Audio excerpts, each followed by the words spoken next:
Olá pessoal, gostamos tanto do primeiro vídeo com a doutora Marise que resolvemos trazê-la de novo, agora numa outra temática, como é possível viver bem com a osteoporose.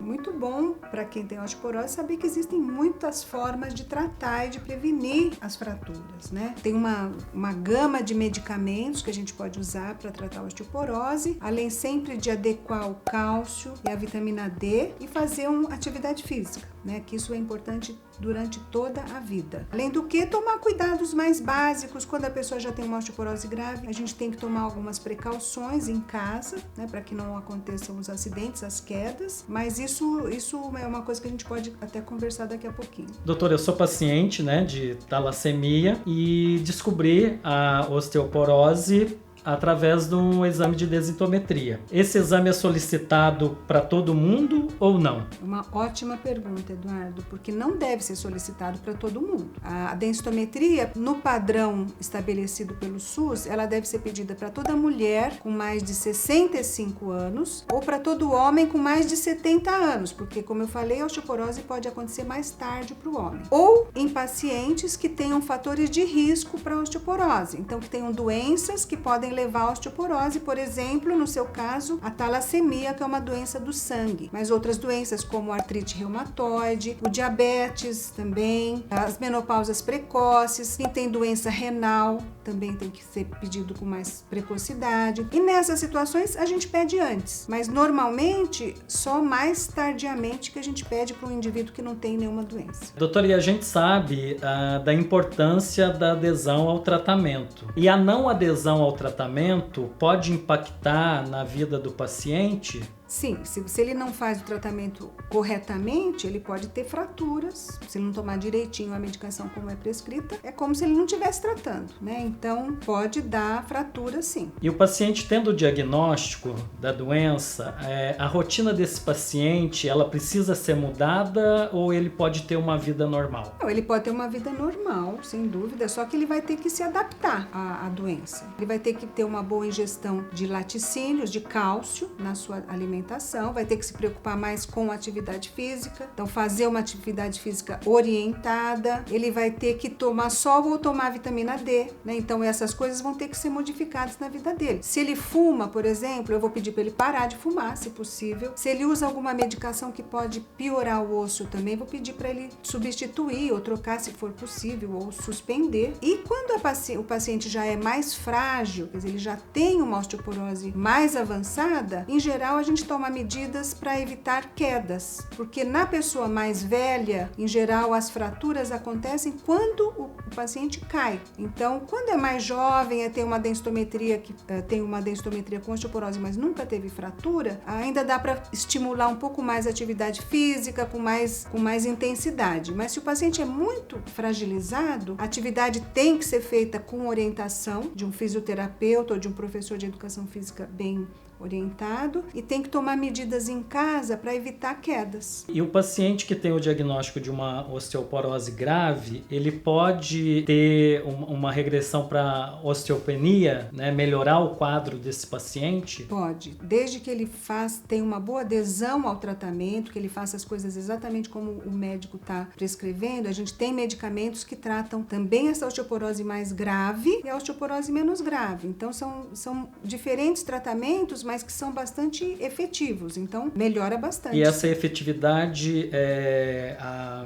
médio prazo, longo prazo? Em geral, o tratamento da osteoporose é a longo prazo, né? Então a gente já fala para o paciente, olha, nós vamos nos ver por bastante tempo, nós vamos ficar juntos por muitos anos, porque é uma doença que não tem cura. Mas ela pode melhorar. Ela pode melhorar, ela pode ser controlada, mas ela não tem cura. Então é um tratamento que vai ser o resto da vida. Alguns momentos com medicação, alguns momentos a gente suspende a medicação, depois volta de novo, mas nunca ele vai poder dizer que curou a doença. Mas tem controle, acho que isso é importante. Voltando à questão das fraturas, que é uma coisa até recorrente, há alguma adaptação que a senhora indique que seja feita na casa desses pacientes? Sim, sem dúvida. A casa tem que ser uma casa adaptada para que tenha mais segurança. Os principais acidentes acontecem dentro de casa mesmo, né?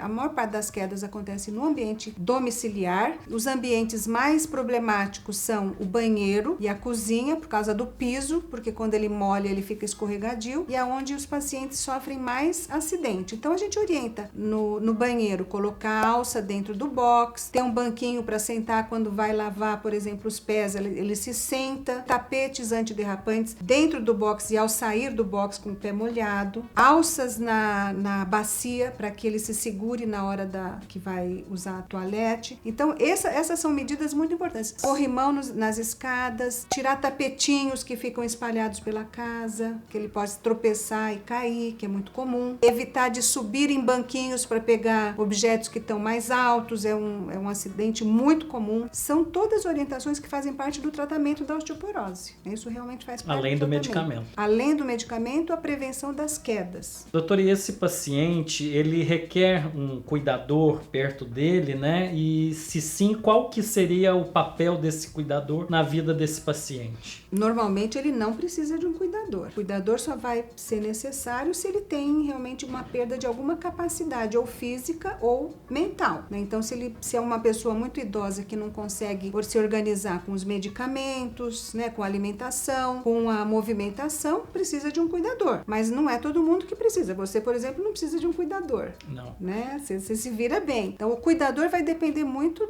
da capacidade, da independência do paciente. Se ele for muito debilitado ou já estiver perdendo alguma capacidade cognitiva, aí precisa de um cuidador, sim, se possível, né? Se não, ele convive muito bem e ele mantém a sua independência, que é o nosso objetivo, manter a independência do paciente, né?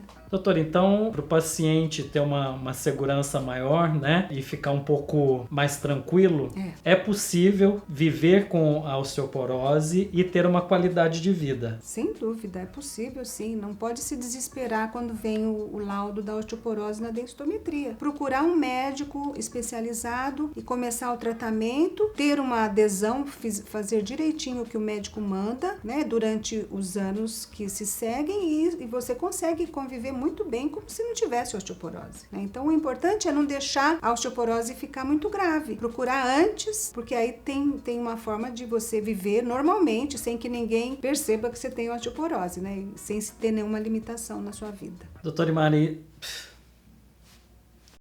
Doutora Marise, muito obrigado pela sua participação nesse vídeo. Eu que agradeço. Então, se você gostou desse vídeo, deixe o seu joinha, curta a página e compartilhe. Você que é paciente de osteoporose, lembre-se que é uma doença crônica e que não tem cura. E muitos pacientes não aderem ao tratamento, o que ocasiona nas temidas fraturas, pode até causar óbito ou sérias restrições de mobilidade. E se você seguir o tratamento adequadamente, você pode ter uma ótima qualidade de vida, mesmo tendo a doença. Não largue o osso e cuide-se!